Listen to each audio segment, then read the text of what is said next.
भाव में नववर्ष समस्त मंगलमय हो समस्ते खुशी रुहतु सुखे रुहतु ए वार्ता आम दे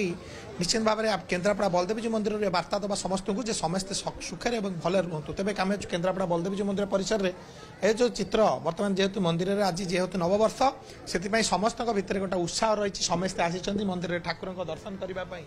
जे ठाकुर को दर्शन करेंगे और ठाकुर को सानिध्य लाभ करेंगे गोटे विश्वास रही प्रथम वर्षर प्रथम दिन मंदिर को आते कि माने वर्ष जाक सेमती कटे सुख शांति कटे कौन विश्वास रही नववर्ष नूतन वर्ष को पुराना जाए पुरातन आसूची नूतन समस्त बाबा इच्छा जगन्नाथ की इच्छा शुभ भावना समस्त को जय जगन्नाथ निश्चित भाव में समस्त मन में उत्साह रही हूँ बलदेवजी मंदिर चित्र सका भिड़ लगी अनेक भक्त आसुंच श्रद्धालु आसुंच भरोसा रही बलदेवजी मंदिर मंदिर विभिन्न मठ मंदिर ठाकुर सकाल सकाल दर्शन कले नववर्ष समस्त भितर उत्साह थाए समस्ते खुशी समस्त कटे ये जो भरोसा विश्वास को नहीं बलदेवजी मंदिर में आम देखुचे अनेक भिड़ देखा मिलूँ सेवायत अच्छा प्रतिक्रिया निश्चिंत नवा जेहेतु बलदेवजी मंदिर को सकाल आम देखुचे अनेक भिड़ देखा मिलूँ समस्त भितर गोटे भरोसा रही विश्वास रही ठाकुर दर्शन कले वर्ष भलरे भलरे कटू से समस्ते ठाकुर पाक आसती समस्त आप कौन कि भाव में बलदेवजी मंदिर में बर्तमान पालन हो नववर्ष बलदेव मंदिर रे महाप्रभु तो विश्वर ठाकुर जहाँकि महाप्रभु आज मु समस्त की सारा विश्ववासी को जनाऊँगी एतिकी अभिनंदन महाप्रभु सिद्ध बलदेव आशीर्वाद रहू वर्ष सारा आनंद रे समस्त रुहतु एवं सुख शांति समृद्धि भितर रुहतु जन सेवायत प्रतिक्रिया शुणुते समस्त सुख शांति समृद्धि रुहतु आनंद रुहतु खुशी रुहतु उत्साह रही से जो मन में विश्वास रही बलदेवजी मंदिर को आसी ठाकुर को दर्शन करने नववर्ष कौन केमती चिंताधारा रोचे सब तो ठाकुर दया ठाकुर आशीर्वाद तेणु आशीर्वाद पाइबाई सका ठाकुर आशीर्वाद भिक्षा करने सकाल सकाल ठाकुर आशीर्वाद भिक्षा समस्त को आम शुभकामना दवा जो नववर्ष रही से नववर्ष समस्त भितर उत्साह रही समस्ते उत्कंठित कारण जे ठाकुर नववर्ष दर्शन कले वर्ष जाक भलरे भलरे कटिबा समस्ते खुशी रे सुख स्वच्छंद भितर रे ये भरोसा विश्वास को रही आम देखुचे बलदेवजी मंदिर परिसर में अच्छे अनेक श्रद्धालु सकाल सकाल आसी ठाकुर दर्शन करने आउ कौन वार्ता देवे नववर्ष केमती कौन कटिबा दरकार समस्त लोक मैंने नववर्ष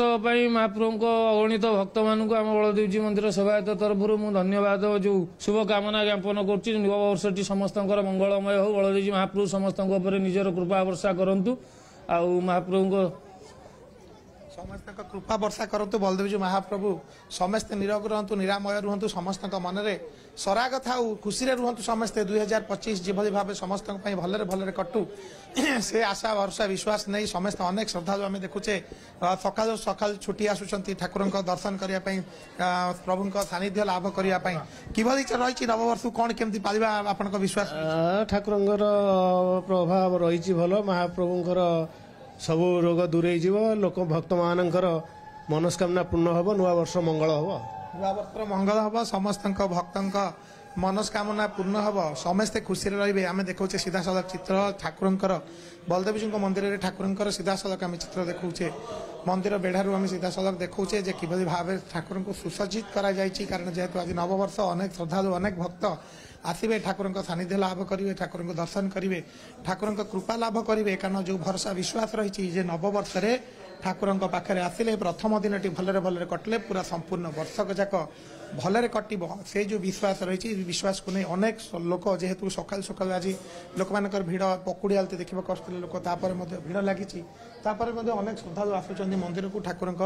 दर्शन करने बलदेवजी मंदिर में जेहेतु तुलसी क्षेत्र आराध्य बलदेवजी मंदिर को निश्चित भाव में पाख आख कह दूर दूरांतर अनेक भक्त छुट्टी आसती ठाकुर आशीर्वाद नापी आज देखुचे से चित्र अनेक भक्त आसी सका प्रभुंर टी सामान्य सानिध्य लाभ करेंगे ठाकुर दर्शन करेंगे ठाकुर प्रभु कृपा लाभ करेंगे कारण आज जेहेतु हूँ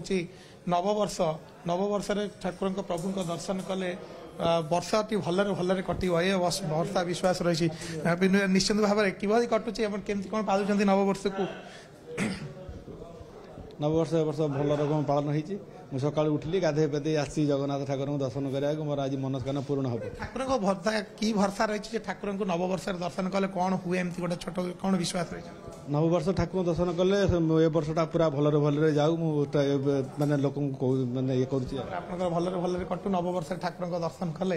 ସମସ୍ତଙ୍କର ଭଲରେ କଟେ ସେ ବିଶ୍ୱାସ ଭରସା ନେଇ ଆମେ ଦେଖୁଛେ